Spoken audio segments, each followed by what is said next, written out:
এই জন্য সকল নবী রাসূলকে আল্লাহ সুবহানাহু ওয়া তাআলা এই গুণের উপর জন্ম দিয়েছে।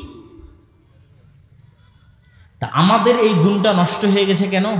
আমরা দীর্ঘদিন ব্রিটিশদের গোলামি করার কারণে আমাদের এই গুণটা নষ্ট হয়ে গেছে। ঠিক যেমন বানু ইসরাইলেরা ফেরাউনের গোলামি করেছিল, তখন বানু ইসরাইলেরাও ধোঁকাবাজ, মিথ্যুক, প্রতারক, সংকীর্ণ মনা হয়ে গেছিল। যেই বানু ইসরাইলেরা চোখের সামনে দেখছে ফেরাউন ডুবে গেছে, সেই বানু ইসরাইলেরাই মুসা আলাইহিস সালামকে বলতেছে যতক্ষণ তোমার আল্লাহকে দেখবো না ততক্ষণ ঈমান আনবো না। যেই বানু ইসরাইলেরা চোখের সামনে দেখছে সমুদ্রের মধ্যে তাদের জন্য 12টা রাস্তা তৈরি হলো, পাথর ফেটে 12টা ঝর্ণা তৈরি হলো, আসমান থেকে মান্না এবং সালোয়া খাবার আসলো, সেই বানু ইসরাইলেরাই বলতেছে মুসা তুমি আর তোমার আল্লাহ গিয়ে যুদ্ধ করো, আমরা যুদ্ধ করতে পারবো না। তো এই যে 12টা রাস্তা তৈরি হলো, ঝর্ণা ফেটে 12টা, পাথর ফেটে 12টা ঝর্ণা তৈরি হলো, এরা সব নবীর সন্তান। ইউসুফ আলাইহিস সালামের 12 ভাইয়ের পরবর্তী বংশধরের জন্য এই সম্মান। তো এরা কিভাবে এরকম প্রতারক হয়ে গেল, এরকম সংকীর্ণ মনা হয়ে গেল? ফেরাউনের অধীনে এরা 300 বছর গোলাম ছিল। মনে করেন আমার অধীনে 2টা গোলাম আছে, আমি একটা রুটি ওদের মধ্যে নিক্ষেপ করে দিলাম, তখন ওরা 3 দিন থেকে ক্ষুধার্ত আছে, ওই রুটিটা নিয়ে কাড়াকাড়ি লেগে গেল। এই যে রুটিটা নিয়ে কাড়াকাড়ি লেগে গেল, এটা হলো গোলামের নেচার। এখন এই রুটিটা পাওয়ার জন্য মিথ্যা বলবে, এই রুটিটা পাওয়ার জন্য ওকে মারবে, এই রুটিটা পাওয়ার জন্য ওকে ধোঁকা দিবে, সব কিছু করবে। ব্রিটিশরা আমাদের এভাবে ট্রেন আপ করেছে যে তোরা একটা টাকার জন্য মারামারি করবি, ক্ষমতার জন্য মারামারি করবি, মিথ্যা বলবি, আর একজনকে নিচে নামাবি, আর একজনকে ট্রেনে নিচে নামাবি, তার জন্য হিংসা করবি, বিদ্বেষ করবি। জাস্ট এইভাবে আমাদেরকে ট্রেন আপ করেছে 300 বছর গোলাম অবস্থায়। তখন আমরাও হয়ে গেছি বানু ইসরায়েলের মতো, আমরাও আর মিথ্যা, ধোঁকা, দুর্নীতি ছাড়া কিছু বুঝি না। কিন্তু ইসলামের সবই আছে, কিন্তু ইসলামের আসল জিনিসই নাই। এই জন্য আমরা নামাজি হলেও, হাজি হলেও, আমরা হয়তো ক্ষমা মাপ চেয়ে জান্নাতেও যেতে পারবো, কিন্তু আমরা গোলাম থেকে মুক্ত হতে পারবো না, দাস, কৃত দাস। এই জন্য ফিলিস্তিনে 50,000 মুসলমানকে হত্যা করা হয়েছে গত 1.5 বছরে। ইসরায়েল হত্যা করেছে, ঠিক যেভাবে ফেরাউন বানু ইসরায়েলকে জবাই করতো, ইযাববিহুনা আবনাকুম ওয়া ইস্তাহিউনা নিসাআকুম, তাদের পুরুষ সন্তানদের জবাই করতো, মেয়ে সন্তানদের বাঁচিয়ে রাখতো। আমাদের অবস্থা ওই জায়গায় পৌঁছে গেছে, কেননা আমাদের নেতৃত্বের গুণাবলী আমরা হারিয়ে ফেলেছি। এই জন্য সুদের বিরুদ্ধে যুদ্ধ লাগবে, এই জন্য শিক্ষা লাগবে। কেননা সুদ মানুষকে মিথ্যা বলা শিখায়। এটা আমি বলছি না, রাসূল সাল্লাল্লাহু আলাইহি ওয়াসাল্লাম বলেছে।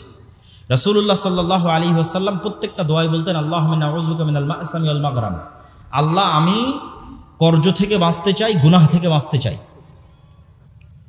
তো কর্জ থেকে বাঁচতে চাই, কিভাবে কর্জ থেকে বাঁচতে চাই? আল্লাহর নবী আপনি কেন এত কর্জ থেকে বাঁচতে চান?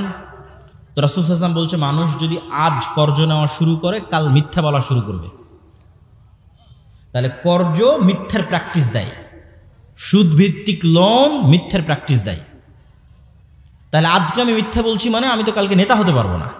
আমার ছেলে মিথ্যা বলছে মানে কিস্তির লোক আসছে, বলে দাও তোমার আব্বা বাড়িতে নাই, বা আব্বা অসুস্থ, বা আব্বা শ্বশুর বাড়ি গেছে, তাহলে আমার ছেলেকে মিথ্যা বলা শেখাচ্ছি।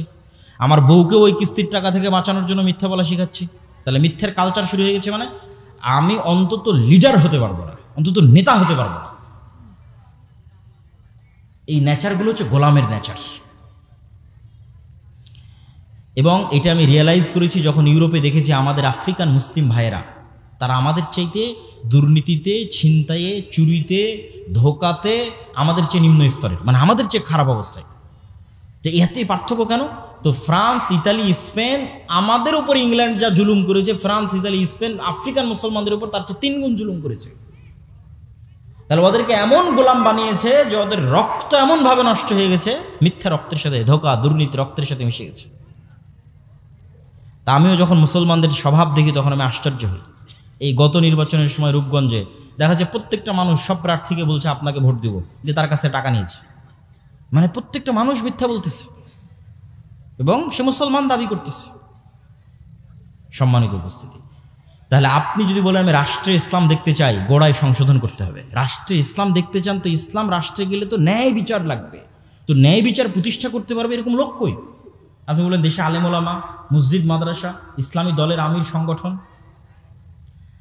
আপনি সব জায়গায় যান, মসজিদে যান, মাদ্রাসায় যান, ইসলামী দলের আমির ওমরা সবার কাছে যান, গিয়ে দেখবেন যে সালাত, সিয়াম, হজ, যাকাত সবই ঠিক আছে, কিন্তু মসজিদেও ন্যায় নাই, মাদ্রাসাতেও ন্যায় নাই, ইসলামী দল, ইসলামী সংগঠনও ন্যায় নাই। দেখা যাচ্ছে যেই কর্মী জান প্রাণ দিয়ে কঠোর পরিশ্রম করে ওই সংগঠনের জন্য কাজ করেছে, সংগঠন ওই কর্মীকে বাদ দিয়ে যে চামচামি করেছে ওকে পদ দিয়ে দিয়েছে, তাহলে সে ন্যায় প্রতিষ্ঠা করতে পারলো? পারলো। সে তার নিজের একটা দলে ন্যায় প্রতিষ্ঠা করতে পারেনি, তাহলে আল্লাহ কিভাবে তাকে যোগ্য মনে করবে যে সে রাষ্ট্রে ন্যায় প্রতিষ্ঠা করবে? একই অবস্থা মাদ্রাসা, একই অবস্থা মসজিদে। সুতরাং আমাদের মধ্যে লিডারশিপ নাই। এই জন্য আল্লামা ইকবাল ওই পরিবেশটা বুঝতে পেরেছিলেন। আল্লামা ইকবাল ওই পরিবেশটা বুঝতে পেরে বলেছিলেন, সাবাক ফিরসে পড় সাদাকত কা, শুজাআত কা, আদালত কা, লিয়া জায়গা তুঝসে কাম, দুনিয়া কি ইমামত কা। তথা তোমরা মুসলমানেরা তোমাদের মধ্যে নামাজ, সালাত, হজ, জাকাত সব সুন্দর আছে, বা আপনারা যেহেতু আহলে হাদিস আপনাদের আকীদাও বিশুদ্ধ আছে, নাই কি বলছে তোমরা সত্য বলা জানো না, আজ থেকে সত্য বলা শিখো এবং সত্য বলা শুরু করো, এবং নিজেদের সন্তানদেরকে সত্য বলা শিখাও, কোনো কম্প্রোমাইজ যেন না করে মরা পর্যন্ত সত্যের সাথে।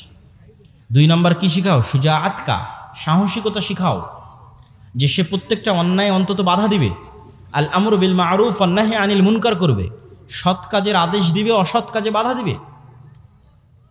কিন্তু মুখ বুজে থাকা যাবে না, অন্যায় হচ্ছে চুপচাপ মেনে নেবেন এটা হবে না, সাহসিকতা থাকতে হবে। মসজিদের এবং মাদ্রাসার, অন্যদের আছে, মসজিদ মাদ্রাসার নাই। আমি এটাই বলতেছি, এইটাই দিয়ে বক্তব্য শুরু করেছিলাম যে মসজিদকে এম্পাওয়ারমেন্ট করতে হবে, মসজিদকে শক্তিশালী করতে হবে, দিনী শিক্ষা প্রতিষ্ঠানকে শক্তিশালী করতে হবে। কোন দিক থেকে শক্তিশালী? বাহিরের এই কাজগুলোতে শক্তিশালী।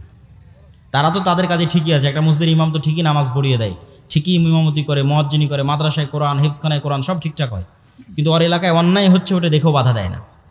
আল আমরু বিল মারুফ ওয়ান নাহি আনিল মুনকার। এই জন্য আল্লামা ইকবাল বলছে সাহসিকতা লাগবে, সত্য বলতে জানতে হবে, সাহসী হতে হবে, কোনো ছাড় হবে না। 3 নম্বর আদালত কা, ন্যায় প্রতিষ্ঠা করা শিখতে হবে। রাসূল সাল্লাল্লাহু আলাইহি ওয়াসাল্লাম ন্যায়ের কথা বলতে বলতে এই পর্যন্ত বলেছেন যে বাপ তার সন্তানদেরকে চুমা দেওয়ার ক্ষেত্রেও যেন ন্যায় প্রতিষ্ঠা করে। 3টে ছেলে আছে, যদি একে একটা চুমা দেয় তো বাকি 2টাকেও যেন একটা একটা করে চুমা দেয়, তাহলে ন্যায় প্রতিষ্ঠা হলো। আর দেখবেন এমনও বাপ আছে যে এক সন্তানকে সব জমি লিখে দিয়েছে, তাহলে সে, এটা হচ্ছে গোলামের নেচার, তাকে আল্লাহ কোনোদিন রাষ্ট্রের দায়িত্ব দেওয়ার যোগ্য মনে করবে না, সে দুর্নীতিবাজ, দুর্নীতিগ্রস্ত। সম্মানিত উপস্থিতি, আল্লামা ইকবাল বলছে সত্য বলা শিখো, শুজাআত সাহসিকতা শিখো, আদালত ন্যায় প্রতিষ্ঠা করা শিখো, লিয়া জায়গা তুঝসে কাম, দুনিয়া কি ইমামত কা। তাহলে আবার আল্লাহ তোমাদেরকে, উনি কোনো দেশের নাম বলেনি, উনি বলছে আবার আল্লাহ তোমাদেরকে গোটা পৃথিবীর নেতা বানিয়ে দিবে। আল্লাহু আকবার।